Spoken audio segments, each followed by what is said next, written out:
Video like जरूर कर लीजिए और ऐसे वीडियो लगातार फ्री में पाने के लिए चैनल को तुरंत सब्सक्राइब कर लीजिए और बेल आइकन को जरूर टैप कर लीजिए ताकि आगे भी सारे वीडियो आपको मिलते रहे। यूट्यूब में फॉलो करते हैं तो प्लीज ये वाला फ्री टेलीग्राम चैनल जरूर ज्वाइन कर लीजिएगा। सारे नोटिफिकेशन सारे अपडेट यहीं पे आते हैं, ध्यान रखिएगा। सारे क्वेश्चन अटेम्प्ट करिए और स्कोर अपना तुरंत कमेंट करके बताइए कितने सही हो रहे हैं कितने गलत हो रहे हैं, जल्दी से कमेंट करके बताइए।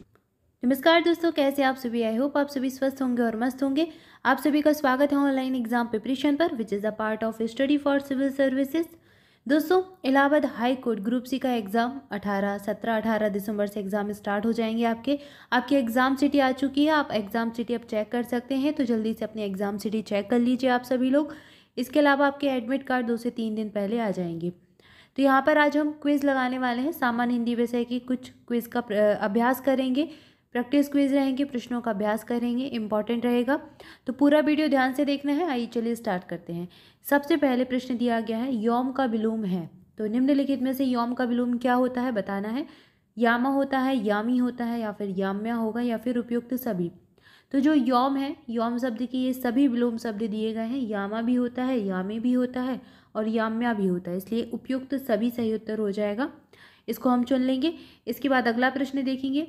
ढांढस शब्द का विलोम बताना है। ढांढस जो होता है उसका विलोम क्या होगा?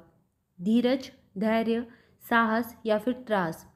तो ढांढस बधाना या फिर किसी को धैर्य देना, किसी को धीरज देना या फिर साहस देना, एक ही बात हो गई। तो ये तीनों सही हैं। इसके बाद त्रास दिया गया है, यही इसका विपरीत हो जाएगा या फिर विलोम शब्द। ऑप्शन डी सही उत्तर होगा। अगला प्रश्न क्या है? विलोम शब्द से ही है और तृषा का विलोम पूछा गया है। तृषा का विलोम क्या होता है? कृषा होता है, तृप्ति होता है, या फिर तृषा होता है, या फिर मृषा होता है।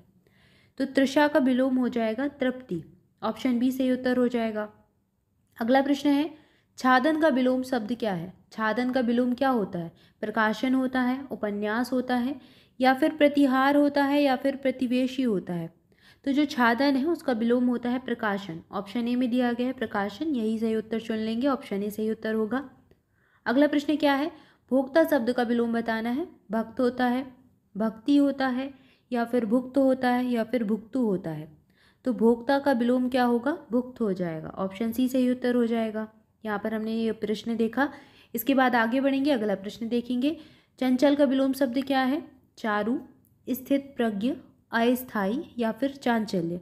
तो चंचल यानी कि जिसका मन बहुत ज़्यादा विचलित हो, चंचल उसको कहते हैं। और जो स्थिर हो, ये इसका विलोम हो जाएगा। चंचल का विलोम क्या होगा? स्थिर।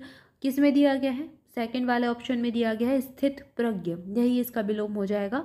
ऑप्शन बी सही उत्तर होगा। इसके बाद अगला प्रश्न देखेंगे। निम्नलिखित में से अशुद्ध वाक्य है। तो 3 वाक्य जो हैं वो सही दिए गए हैं और 1 वाक्य होगा जो अशुद्ध होगा। देखते हैं। पहला वाक्य दिया गया है, मुझे नहीं मालूम था कि यह आपकी पैतृक संपत्ति है। इसके बाद अगला प्रश्न दिया गया, अगला वाक्य दिया गया, उसने मोतियों का एक हार खरीदा। छात्रों ने मुख्य अतिथि को प्रशस्ति पत्र प्रदान किया। राकेश नई पोशाक पहनकर आया है। तो ये वाला वाक्य बिल्कुल सही दिया गया है, ये भी बिल्कुल सही है। उसने मोतियों का एक हार खरीदा, ये वाक्य भी सही है। अब यहाँ पर ये वाला वाक्य दिया गया है, मुझे नहीं मालूम था कि यह आपकी पैतृक संपत्ति है। तो पहली चीज़ तो इसमें ये पैतृक शब्द गलत दिया गया है। पैतृक को इस प्रकार से नहीं लिखते हैं। पैतृक को कैसे लिखते हैं? पैतृक। पैतृक संपत्ति होती है। तो सही क्या होगा? मुझे नहीं मालूम था कि यह आपकी पैतृक संपत्ति है। तो यहाँ पर शब्द की अशुद्धि है और यही वाला वाक्य अशुद्ध हो जाएगा। ऑप्शन ए सही उत्तर चुन लेंगे। अगला प्रश्न देखेंगे। अगला प्रश्न क्या है?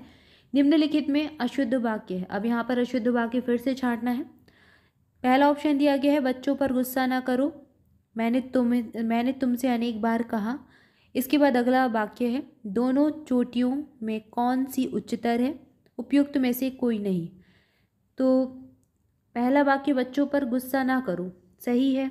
मैंने तुमसे अनेक बार कहा, ये भी सही है। दोनों चोटियों में कौन सी उच्चतर है? ये भी सही है। इसके बाद उपयुक्त में से कोई नहीं। तो ये सारे वाक्य ही सही दिए गए हैं, यही सही उत्तर हो जाएगा कि कोई भी वाक्य शुद्ध नहीं है। ठीक है। इसके बाद अगला प्रश्न देखते हैं। निम्नलिखित में से अशुद्ध वाक्य कौन सा है? मैं 100 का टिकट खरीदा है, मैंने 100 का टिकट खरीदा है होगा। मैंने 100 का टिकट खरीदा है और यही अशुद्ध हो गया, यही सही उत्तर है। बाकी की 3 वाक्य भी देख लेते हैं। देश भर में यह बात फैल गई, सही है। 10 रुपया में क्या मिलता है, यह भी सही है। और उपयुक्त में से कोई नहीं, तो ये तो नहीं होगा क्योंकि ऑप्शन ही गलत है। ठीक है। इसके बाद अगला प्रश्न भी अशुद्ध वर्तनी से है। अशुद्ध वर्तनी छांटनी है यहाँ पर। प्रतिपदा बिल्कुल सही लिखा है। इसके बाद आमिष, आमिष भी सही लिखा है। गोपनीय भी ऐसे ही लिखते हैं। और अगला ऑप्शन क्या है, गृहस्थ, तो गृहस्थ गलत दिया गया है और यही सही उत्तर हो जाएगा। गृहस्थ को किस प्रकार से लिखते हैं, गृहस्थ को इस प्रकार से लिखा जाता है, गृहस्थ, गृहस्थ इस प्रकार से ही लिखते हैं, मतलब गा के नीचे ऐसी ये रकार आती है, ठीक है। तो ये ऑप्शन डी सही उत्तर हो जाएगा यहाँ पर, इसको हम चुन लेंगे।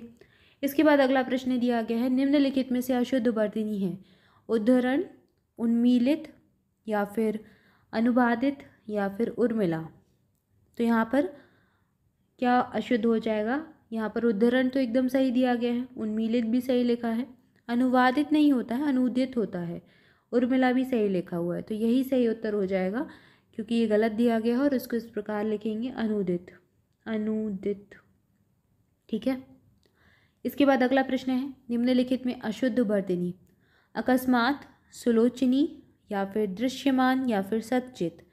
तो सुलोचनी तो कोई शब्द नहीं होता, सुलोचना होता है, तो यहाँ पर यही वाला सही हो जाएगा। बाकी के ये तो सही दिए गए हैं, सुलोचना होगा यहाँ पर सही उत्तर।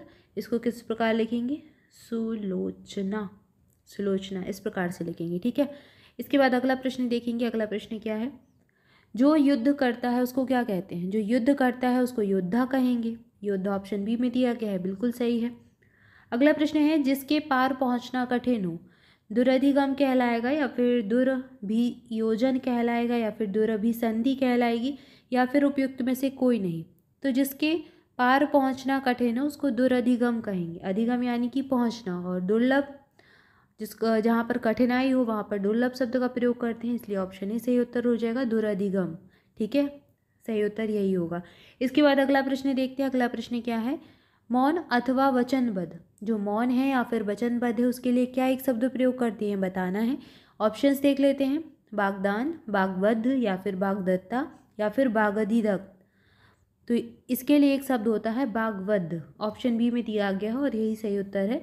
जो व्यक्ति मौन रहे या फिर वचनबद्ध हो उसको वाग्बद्ध कहा जाता है। यहाँ पर हमने प्रश्न देखे, तो कुछ प्रश्नों का अभ्यास किया हमने, ऐसे ही प्रश्नों का अभ्यास और करते रहेंगे। तब तक के लिए आप सभी ऑनलाइन एग्जाम प्रिपरेशन के साथ जुड़े रहें, चैनल को सब्सक्राइब जरूर कर लें। अच्छा, वीडियो को लाइक करना बिल्कुल ना भूलें। Thank you for watching this video, मिलेंगे नेक्स्ट वीडियो में। Thank you so much.